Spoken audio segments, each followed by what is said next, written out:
Ron Brown on behalf of Mr. Calhoun. Andrew Childers appearing on behalf of PPR.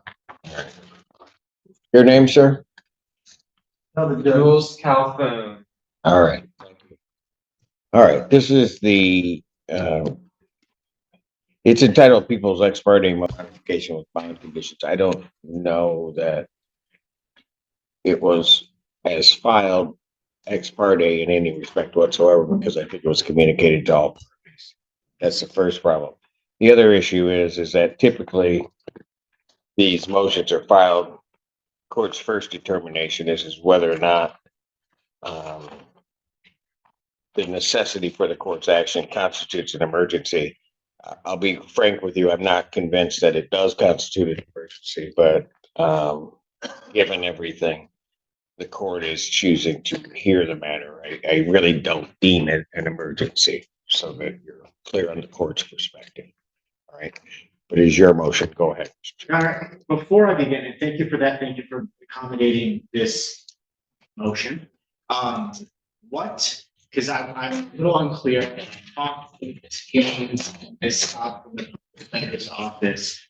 My understanding is there was one order, and I think there was an error or an issue with what are specifically the defendants with respect to GPS tether and exclusion zones. What are those conditions if nothing changes with respect to the defendant's bond as we sit here today? The original order that was entered by the magistrate on the 28th, and I'd have to go back and look at the hearing, but I don't know that there was necessarily an objection from the people, was for location tracking only on a GPS tether. That subsequently, and again, I'd have to go back and look at the hearing. I did not have the time to review the video of the hearing. That has subsequently been changed to exclusion zone with location tracking only. So the change wasn't just added an exclusion zone. And the only area that was added, which again doesn't, when I look at the requests, the written requests that were made by the people, doesn't make much sense to the court, given my knowledge of the area, is the address of Hazley Elementary School, Ann Arbor. That particular address is the hot zone. It's Hazley Elementary School. Is Hazley Elementary School. And so that, as the order currently stands, if the defendant were to be released, there would be exclusion zone of the elementary school on its GPS tether.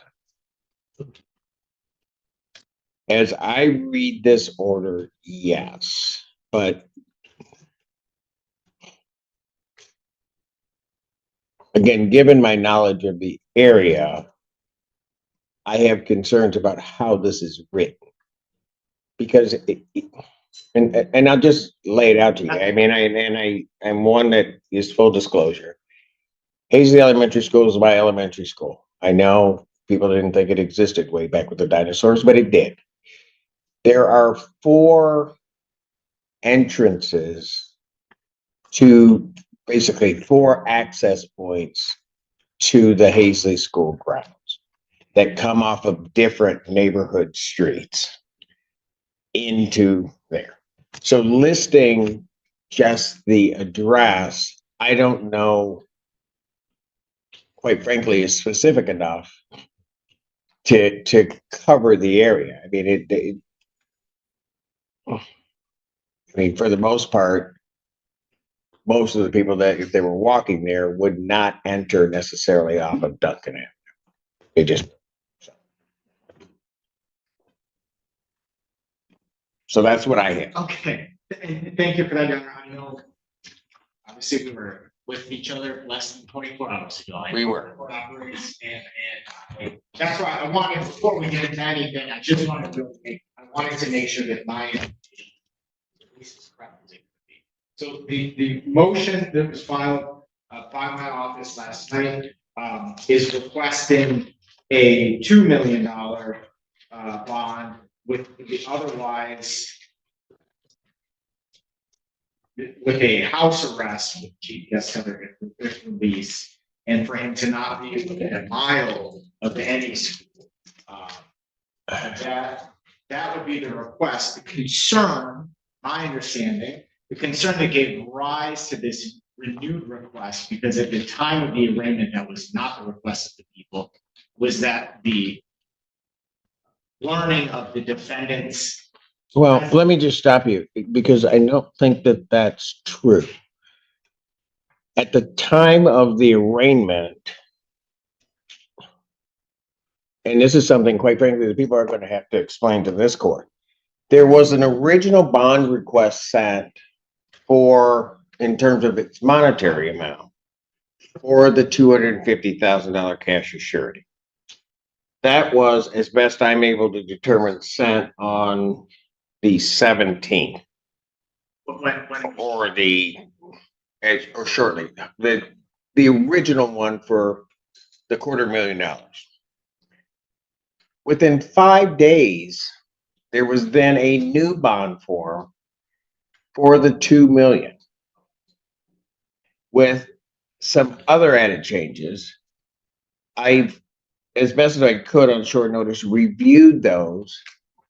What I do not understand is, and just so I'm clear, so at the time of the defendant's arraignment, both of those were before the court, before the magistrates, both bond forms. This request for the $2 million was before the court at that time.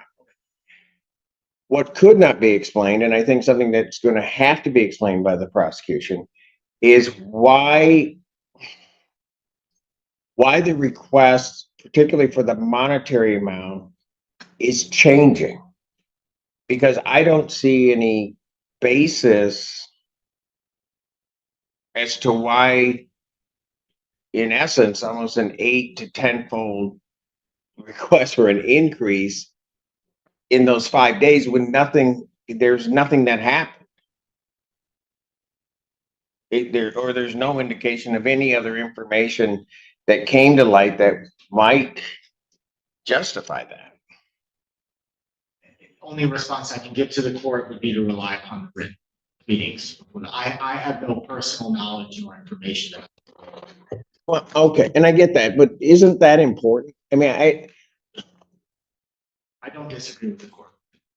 because effectively what you're asking me to do is to do something under the court rule, which I can't do, which is to deny the defendant bond. I mean, a $2 million bond will be effectively a denial of bond for this individual, from my understanding.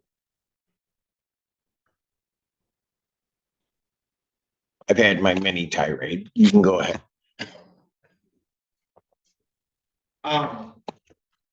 I understand the position of the court. As I stated, I'm relying upon the pleadings that have been filed.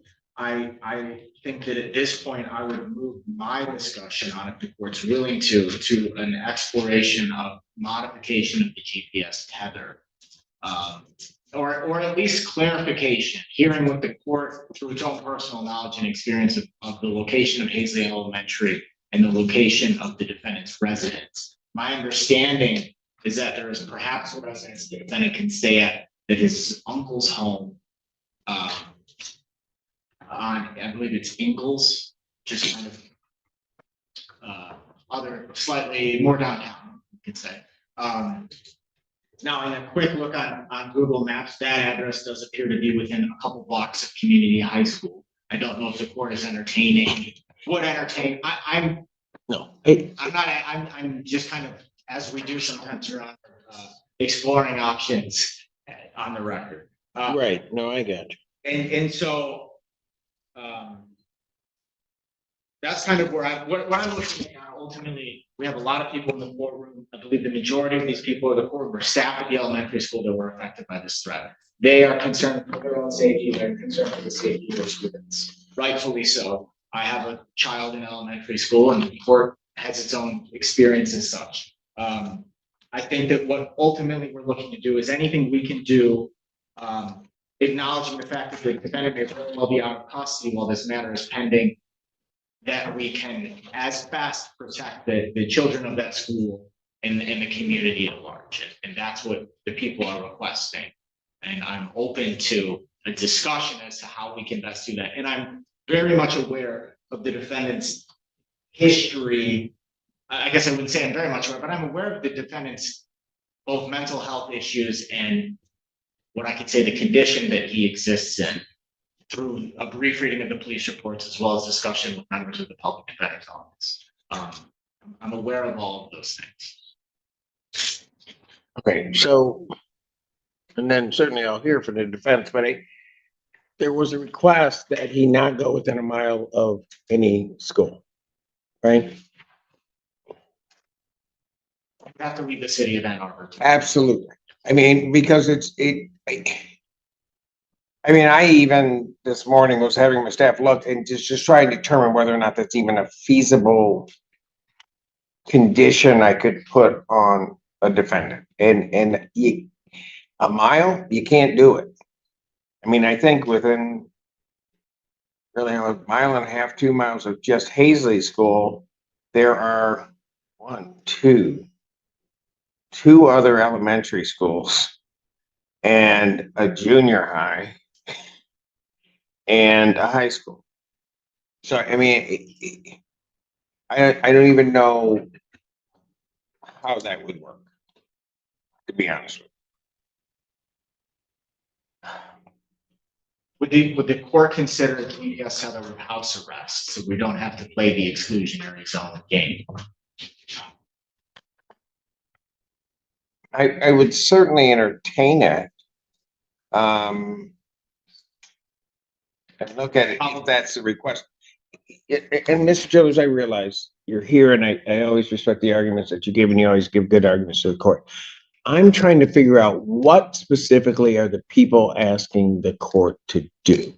Because when I look at the motion, the request is really threefold.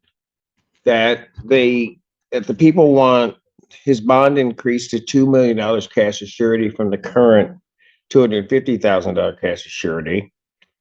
They want him to remain under house arrest with a GPS tether if he's released, and that he can't go within 1 mile of a school. And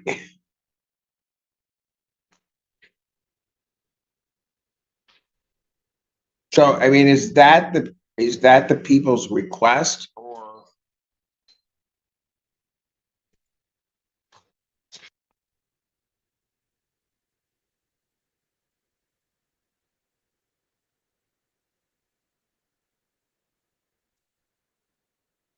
Be possible if we could take a brief break. I didn't file the pleadings, obviously. I know, Mr. Childers, and I understand that sometimes we're put in a position of having to argue something, but so that you're also clear, I mean, I take what is at least alleged, the safety of the students, the safety of the community very seriously. I can tell the people out there that people that have known me, I've been on the bench 25, 26 years. You can send me all the emails you want. That doesn't affect it. I'm going to issue my decision based upon how the law reads. So you can stop sending the emails because, quite frankly, they don't get to me until afterwards and they have no effect on me. I need to know what the people want, what the defense wants, and then I'm going to make the call. And there are going to be those that don't like it. There are going to be those that like it. Doesn't, but that is irrelevant to me in a lot of ways. I'm not here for a popularity contest.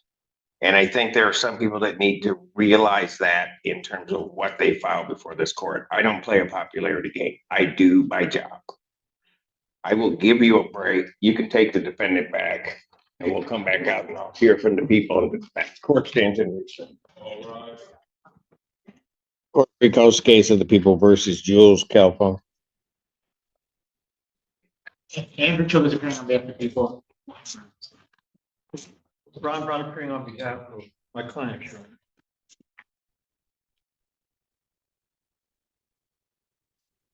Thank you, Your Honor. I appreciate the opportunity. I've spoken with the chief assistant, elected prosecutor, and the position that we are requesting, I would call it modified off the written pleading. What the people are requesting is and I don't believe in my discussions with the public defender's office, this is something that they're opposing. The house arrest at the uncle's address on Ingalls, so it would be a GPS teller with house arrest. Commander Shipakasi from the jail has been or is currently in communication with the deputy chief at Ann Arbor Police and coordinating with the uncle to have Ann Arbor Police go through the residence prior to the defendant being tethered there to ensure there are no weapons in that home. And I believe that we would allow the defendant has medical appointments at CMH and a doctor. We can figure out those details, but we would allow for release to verified medical appointments from the Ingalls Road address. Right. That's correct, Your Honor. We'll figure out the details and present an order to the court. Well, you'll figure out the details of the appointments. We have the appointments in the address. 2 at CMH and 1 with a Dr. Connolly, whose office is at 3300 Washington Avenue, right now. But are those regular appointments? So they're going to occur at a particular time or what? Through today, for the next week, we know of these appointments. But once he's seen, we don't know when he will be seen again or scheduled again. They're intake assessments. Thank you. In my understanding, That's why I wanted you here. I'll go sit down. You know what? Oh, no, you're fine. I'm just saying. I knew somebody knew something more than most. of course. Usually in my experience, if we allow for them to, there can be an aspect where the defendant is communicating with community corrections. Correct. If this particular doctor, I know appointments change and things like that. We don't need to have an order reflecting every single appointment. But the people we would have no problem provided they are verified with the defendant seeking the treatment at CMH and with his doctor. All right. So just so that I'm clear, the request for the increase in bond, the monetary amount is withdrawn. They're no longer making that request. The request for exclusion zones is not needed only because he'll be under house arrest. All right. And then what did I say the other one was?